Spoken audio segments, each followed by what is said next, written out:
In the previous lesson, we looked at how a random value is generated from a uniform distribution using rand and the function formula min plus range times rand and then rand between.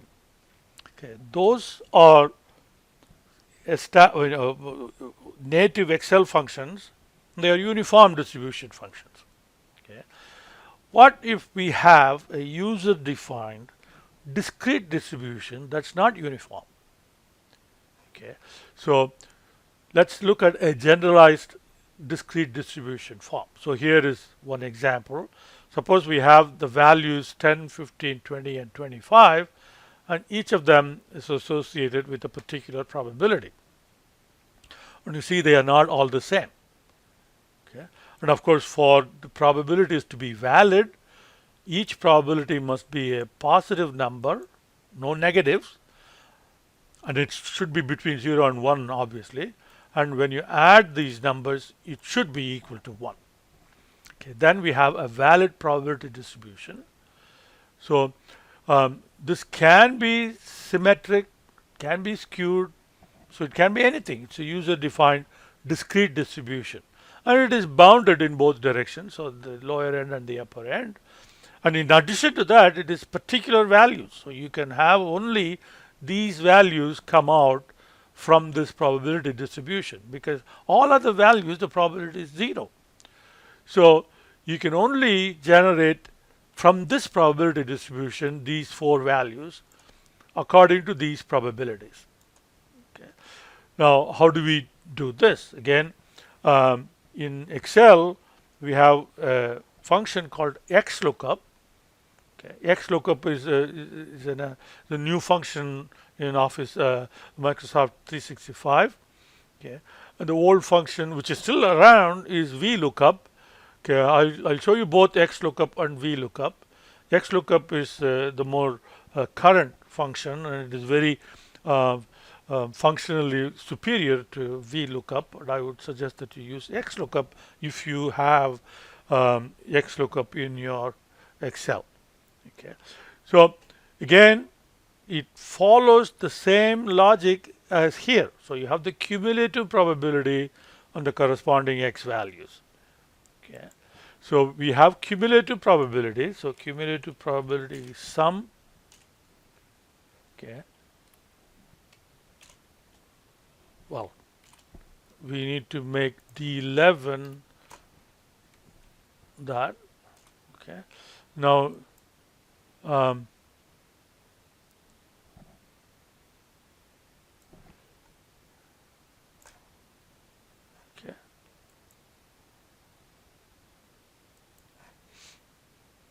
Good. Now, let's say we want to plot this, right?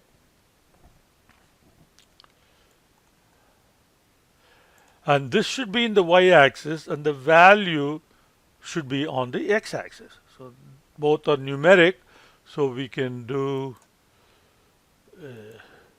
scatter plot, right?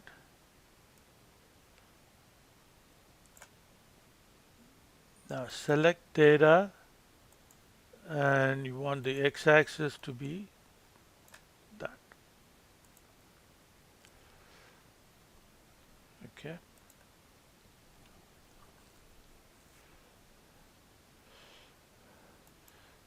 Now let's set the format.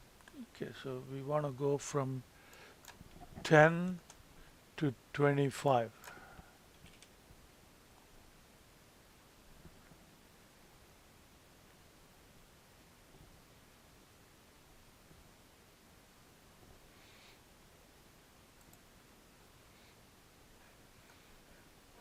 Okay, and the y-axis to be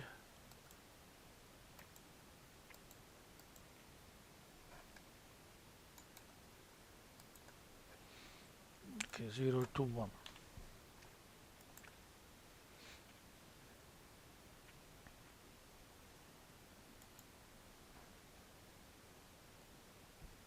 Okay. So now here is the cumulative probability. Okay.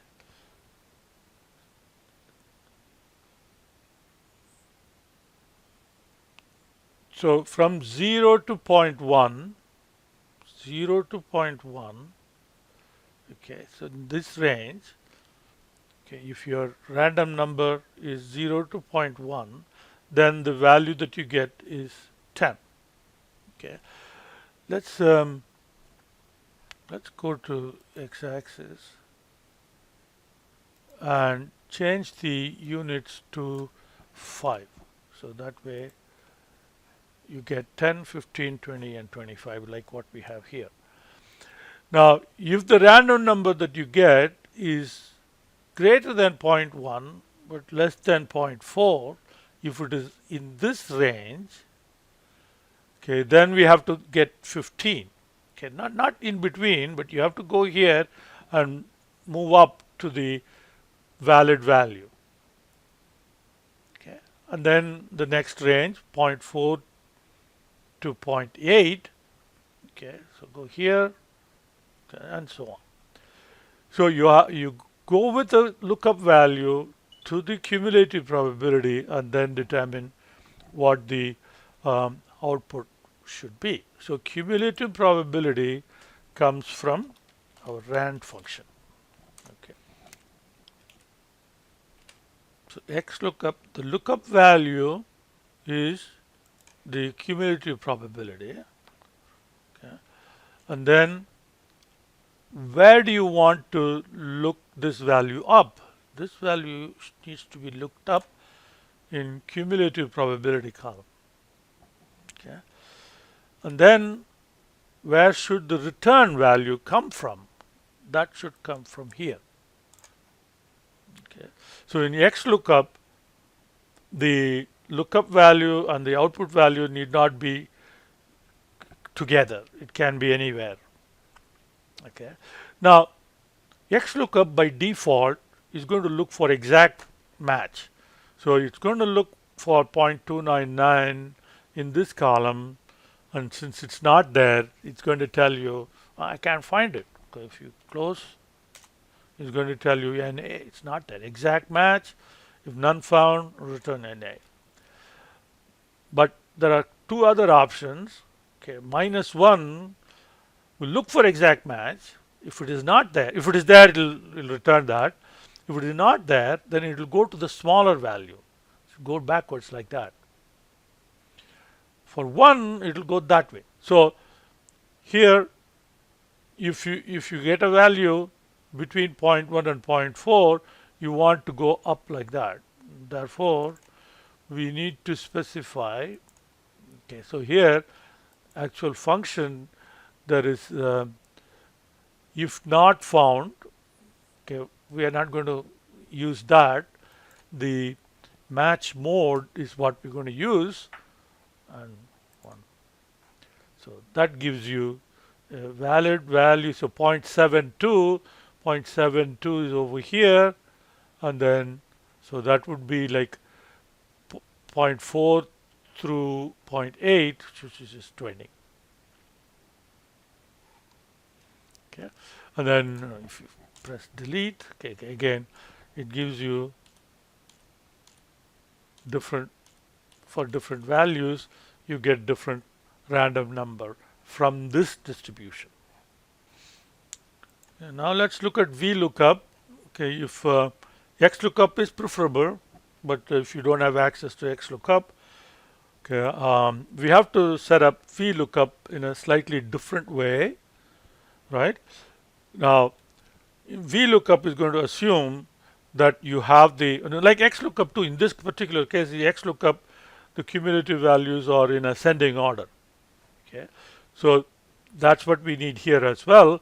But vLookup is going to assume that the left end is what you have as the lookup value in the cumulative column. So which means for every range, okay, like you have 0 to 0.1, so it's the left value that you should enter. So that will be like 0. And then you add to 0 the next probability. So that would be like the first row is 0 through 0.1, not including 0.1. Okay. And then this row is going to be 0.1 and up. Okay, so now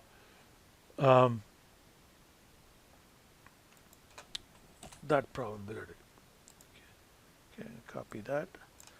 So this is 0 through 0.1, this is 0.1 through 0.4, this is 0.4 to 0.8, this is 0.8 and about till 1. Okay. Now these are the values.